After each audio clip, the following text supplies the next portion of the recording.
નમસ્કાર વિદ્યાર્થી મિત્રો, આજે આપણે 5મા ધોરણનો 11મો પાઠ છે સચ્ચા બાલક. એના વિશે આપણે જોવાનું છે. સચ્ચા બાલક એટલે કે સાચો બાળક. આ પાઠની અંદર આપણે સરસ મજાની એક જીવન પ્રસંગ આપેલો છે. જીવન પ્રસંગ એટલે કે પોતાના જીવનની અંદર બનેલી ઘટનાનું અહીંયા વર્ણન કરવામાં આવેલું છે કે જેની અંદર એક નાનો બાળક છે કે એની પાસે અસરફિયા એટલે કે સોનાના સિક્કા અથવા તો મોહરો હતી. એ લઈને જઈ રહ્યા હતા અને તેમને વચ્ચે ડાકુઓ લૂંટે છે. તો આ નાના બાળકને પૂછે છે કે તારી પાસે શું છે? તો આ જે એના નાનો બાળક છે એની માએ ડાકુઓ લૂંટી ન લે એટલા માટે આ અસરફિયા સોનાના સિક્કા છે તે એનું જે એને સદરો પહેરેલો છે એના અંદરના ખીચામાં સીવી નાખેલા હોય છે અને આ બાળકને ખબર હોય છે. તો આ ડાકુ જ્યારે પૂછે છે આ બાળકને કે તારી પાસે શું છે, તો આ બાળક છે એ સાચું કહી દે છે કે મારી પાસે 40 અસરફિયા છે. આ સાંભળીને ડાકુને નવાઈ લાગે છે કે આવડા અમથા બાળક પાસે 40 અસરફિયા. તો પછી ડાકુ એને પ્રશ્ન ફરીવાર પૂછે છે કે આ અસરફિયા ક્યાં છે? તો કે આ અસરફિયા મારો જે ઝબ્બો છે એના અંદરના ખિસ્સાની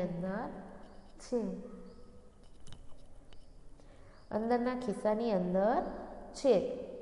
તો પછી ડાકુ એના જે લૂંટેરાઓ છે એના મેઇન જે સરદાર હોય છે એની પાસે લઈ જાય છે અને કહે છે કે આ બાળક છે એ એમ કહે છે કે મારી પાસે 40 અસરફિયા છે. તો હવે ડાકુ બાળકને પૂછે છે કે શું સાચું જ તારી પાસે આટલી બધી અસરફિયા છે? તો કે હા. તો તે અમને કેમ કહી દીધું કે મારી પાસે 40 અસરફિયા છે? અમને તો ક્યાંય દેખાતી નથી. ત્યારે આ બાળક કહે છે કે મારી માએ મને હંમેશા એવું શીખવાડે છે કે કોઈ પણ મુશ્કેલી હોય કે કોઈ પણ બાબત હોય ક્યારેય જૂઠું બોલવું જોઈએ નહીં, હંમેશા સાચું બોલવું જોઈએ. અને મને ખબર જ હતી કે મારી પાસે 40 અસરફિયા છે એટલા માટે મેં જેવું હતું તેવું સાચું કહી દીધું. હવે આ વાત સાંભળીને ડાકુના મનમાં એના જે સાચું બોલ્યો એની અસર થાય છે અને ડાકુ કહે છે કે જો આ નાનકડું બાળક છે કે જે 9 વર્ષનું હોય છે કે જે જો આવી નાની બાબત નાનકડું બાળક છે છતાં પણ તે પોતાના માતાના જે આદેશ પ્રમાણે ચાલે છે અને ખબર છે કે ડાકુ આપણું બધું લૂંટી લેશે, છતાં પણ તે ખોટું બોલતો નથી અને સાચું બોલે છે. તો એવી જ રીતે આપણને પણ ભગવાને સરસ મજાનું જીવન આપેલું છે, છતાં પણ આપણે એને ઘણા બધા આપણને સંસ્કાર આપેલા છે, છતાં પણ આપણે એના માર્ગ ઉપર એને ચીંધેલા માર્ગ ઉપર ચાલતા નથી અને ખોટા રસ્તા ઉપર ચડી ગયા છે. તો આ બાળકને આ ઘટના પ્રસંગની ડાકુના જીવનમાં પરિવર્તન આવી જાય છે અને તે આ લૂંટફાટનો ધંધો છે જે લૂંટફાટ કરવાનું છે એ છોડી દે છે અને કહે છે કે હવે પછી અમે બધા ફરીવાર ક્યારેય લૂંટફાટ નહીં કરે અને એવી એ પ્રતિજ્ઞા લે છે. હવે આ બાળક છે એ આગળ વધીને ખૂબ જ મોટો સંત બને છે. શું બને છે? એક મોટો સંત બને છે. ક્યારે બને? કે એ પોતાનો જે સાચું બોલવાનો એનો જે નિયમ હતો એના આધારે તે આગળ વધ્યો. એને પણ ઘણી બધી મુશ્કેલીઓ આવેલી હશે, બરાબર, છતાં એ મુશ્કેલીમાં ક્યારેય ખોટું બોલેલા નથી અને તે હંમેશા સાચું બોલ્યા અને એના આધારે તે એક મહાન સંત પણ બને છે. તો એવી ઘટના અહીંયા આ પાઠની અંદર સરસ મજાની આપેલી છે. તો હવે આપણે પાઠની શરૂઆત કરીએ. पाठ 11 सच्चा बालक. इस जीवन प्रसंग में सच्चाई का महत्व बताया गया है. એટલે કે આ જીવન પ્રસંગ એટલે કે પોતાના જીવનમાં બની ગયેલા પ્રસંગ વિશેની કહે છે કે સચ્ચાઈ કા એટલે કે સાચું બોલવાનું જે મહત્વ છે એના વિશે આ પાઠ આપેલો છે, એના વિશે આપણે જાણવાનું છે। जीवन में चाहे कितनी भी मुश्किलियाँ आए, पर जो मनुष्य अपने आदर्शों को नहीं छोड़ता है वही महान बनता है।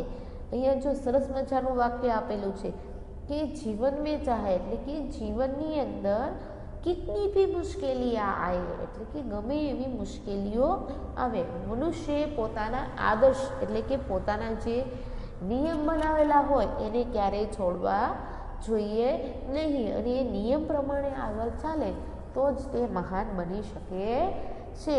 પરંતુ જો કોઈ મુશ્કેલી આવે અને જો ખોટું બોલવા માંડે તો એ ક્યારેય આગળ વધી શકતા નથી। પરંતુ પોતાના જે નિયમોને અહીંયા બાળકે જેવી રીતે પોતાના પાલન કર્યું એવી રીતે જો દરેક વ્યક્તિ પોતાના આદર્શો નિયમોનું પાલન કરે તો તે હંમેશા મહાન બની શકે અને આગળ પણ વધી શકે। બરાબર, પાઠની શરૂઆત કરીએ। એક સમય કી બાત હૈ એટલે કે એક સમયની વાત છે।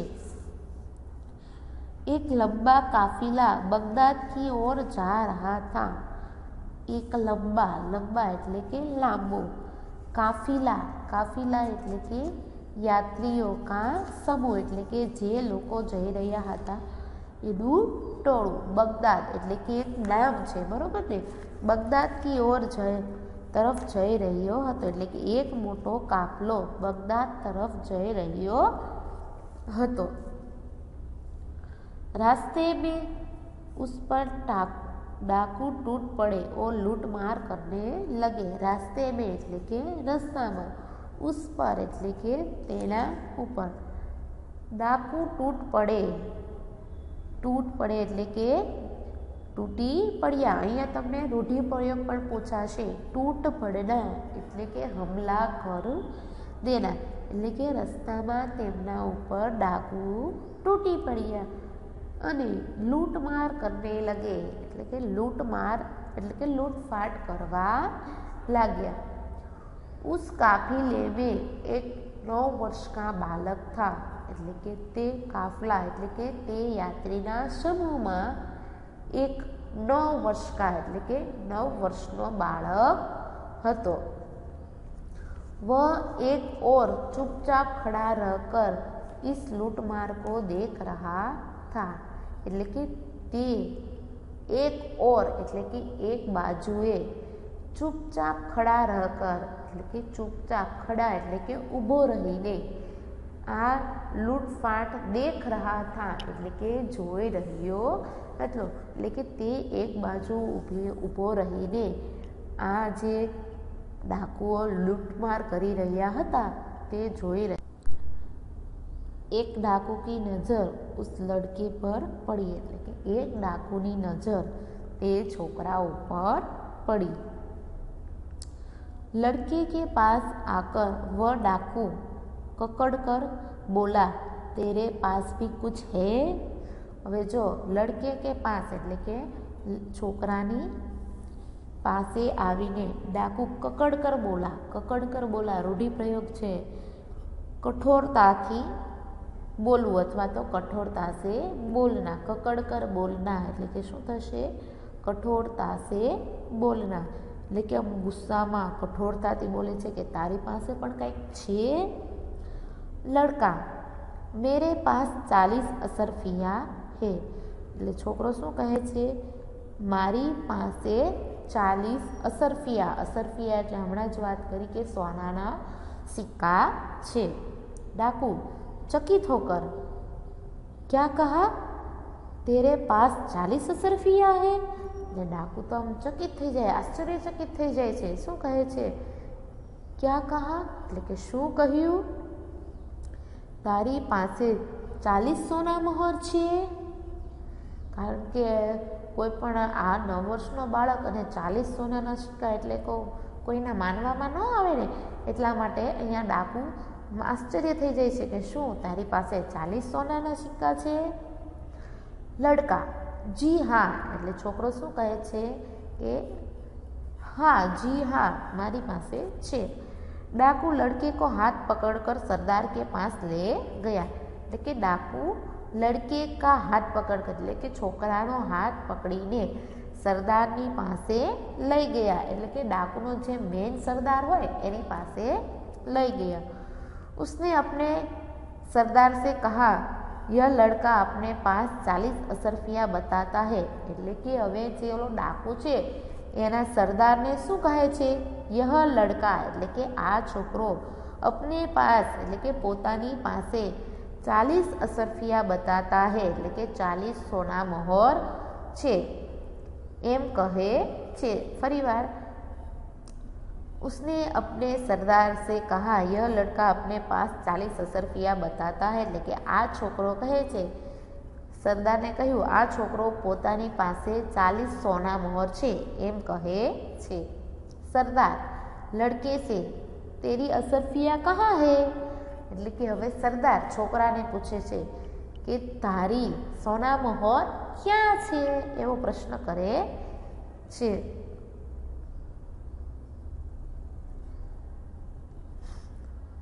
लड़के ने अपनी सदरी को फाड़कर उसमें छुपी असरफिया निकाली એટલે કે હવે ડાકુ પૂછે છે કે તારી સોના મહોર ક્યાં છે, તો છોકરો પોતાની સદરી એટલે કે પોતે જે પહેરેલું જાકીટ છે એ ફાડી નાખીને છુપી असरफिया निकाली એટલે કે પોતાનું જાકીટ ફાડીને તેમાં છુપાયેલી સોના મહોર કાઢી. उन्हें सरदार के सामने रखते हुए कहा यह देखो એટલે કે તે જે સોના મહોર છે તે સરદારની સામે મૂકતા છોકરાએ કહ્યું યહ દેખો એટલે કે આ જુઓ. સરદાર આશ્ચર્ય છે એટલે કે સરદાર આશ્ચર્યથી लड़के असरफियों को इस प्रकार से रखने का उपाय तुम्हें किसने बताया એટલે કે સરદાર પૂછે છે કે સોના મહોરને इस प्रकार એટલે કે આવી રીતે રખને કા ઉપાય એટલે કે મૂકવાનો ઉપાય તને કોણે બતાવ્યો? લડકા એટલે કે છોકરો બોલે છે मेरी माँ ने उनको सदरी के अस्तर में सी दिया था जिससे किसी को पता न चले એટલે કે મારી માએ આ સોના મહોરને જાકીટના અસ્તરની અંદર સીવી દીધા હતા જેથી કોઈને ખબર પડે નહીં, કારણ કે અસ્તરની અંદર આ જે સોનાના સિક્કા છે એ દેખાય નહીં, બહાર ખીચામાં મૂકેલા હોય તો દેખાઈ જાય, પરંતુ આ જે એને પહેરેલું જાકેટ છે એના અસ્તરની અંદર નાખેલા હતા એટલે કોઈને ખબર પડે નહીં.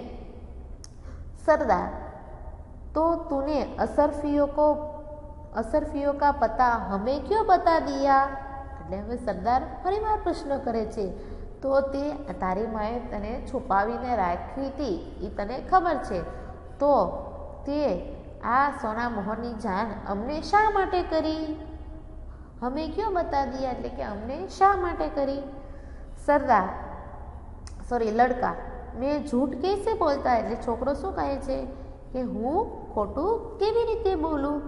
मेरी माँ ने कहा था बेटा सदैव सच बोलना झूठ बोलना पाप है એટલે કે છોકરો શું કહે છે કે મારી માએ કહ્યું હતું કે બેટા સदैव એટલે કે હંમેશા, સચ બોલના એટલે કે સાચું બોલજે, झूठ बोलना पाप है એટલે કે ખોટું બોલવું પાપ છે. મારી માએ કહ્યું હતું બેટા હંમેશા સાચું બોલજે, ખોટું બોલવું એ પાપ છે. હવે સરદાર કહે છે डाकुओं से यह छोटा बच्चा अपनी माँ का इतना कहाँ मानता है कि ऐसे संकट में भी झूठ नहीं बोलता.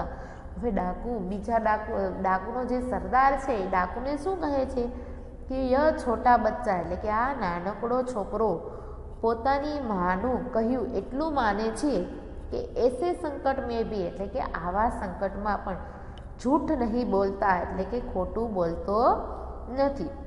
એટલે કે આ નાનકડો છોકરો પોતાની બાનું કહેવું એટલું માને છે કે આવા સંકટમાં પણ ખોટું બોલતો નથી. हम लोग बड़े होकर भी ईश्वर के बताए नेक रास्ते पर नहीं चलते और लूटमार करते रहते हैं. હવે એ કહે છે ડાકુનો સરદાર કે હમ લોગ એટલે કે આપણે લોકો ઈશ્વરના બતાવેલા એટલે કે ભગવાનના બતાવેલા નેક રાસ્તે પર ચલના, રૂઢિપ્રયોગ પૂછાશે, સહી રાસ્તે પર ચલના અથવા તો અચ્છે રાસ્તે પર ચલના, એટલે કે આપણે મોટા થઈને પણ ઈશ્વરના બતાવેલા સાચા માર્ગ પર ચાલતા નથી, લૂંટમાર કરતે રહેતે એટલે કે લૂંટપાટ કરતા રહીએ છીએ. કે આ નાનકડો છોકરો પોતાની માનું કહેવું માને છે અને સંકટમાં પણ ખોટું બોલતો નથી. જ્યારે આપણે મોટા થઈને ઈશ્વરે બતાવેલા જે સાચો માર્ગ છે એના પર ચાલતા નથી અને લૂંટમાર કરીએ છીએ. સબ ડાકુ સરદાર બાત તો ઠીક હે, એટલે કે બીજા બધા ડાકુ શું કહે છે સરદારને કે સરદાર તમારી વાત સાચી છે. સરદાર ડાકુઓ से उनको लूटा हुआ सामान उन्हें वापस कर दो, એટલે કે સરદાર બીજા ડાકુને કહે છે ઇનકા એટલે કે આ લોકોનો, લૂંટા હુઆ એટલે કે લૂંટેલો સામાન, ઉન્हें वापस कर दो એટલે કે એમને પાછો આપી દો. डाकुओं ने सब सामान वापस कर दिया और आगे भी लूटमार न करने की प्रतिज्ञा की, એટલે કે ડાકુએ બધો સામાન વાપસ કરી દીધા એટલે કે પાછો આપી દીધો અને ભવિષ્યમાં કભી બી એટલે કે ભવિષ્યમાં ક્યારે લૂંટમાર ન કરને કી પ્રતિજ્ઞા લી એટલે કે પ્રતિજ્ઞા કરી. એટલે કે આ લોકોનો લૂંટેલો સામાન એમને પાછો આપી દો. ડાકુએ બધો સામાન પાછો આપી દીધો અને ભવિષ્યમાં ક્યારે લૂંટમાર ન કરવાની પ્રતિજ્ઞા કરી. સચ બોલને વાલે ઇસ બાલક કા નામ અબ્દુલ કાદિર થા, એટલે કે આ જે સાચો બોલવાવાળો છે બાળક હતો એનું નામ શું હતું તો કે અબ્દુલ કાદિર હતું. બડા હોકર યહ બાલક મહાન સંત હુઆ, એટલે કે મોટો થઈને આ બાળક મહાન સંત થયો. ઉનકી સમાધિ બગદાદ મેં હૈ, એટલે કે તેની સમાધિ બગદાદમાં છે. वहाँ प्रत्येक वर्ष बड़ी संख्या में लोग दर्शन के लिए जाते हैं.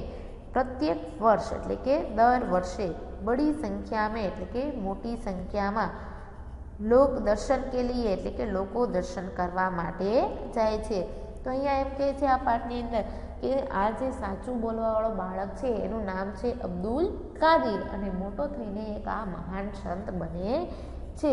અને આજે એની સમાધિ ક્યાં આવેલી છે તો કે બગદાદની અંદર આવેલી છે. અને અહીંયા દર વર્ષે મોટી સંખ્યામાં લોકો દર્શન કરવા પણ જાય છે.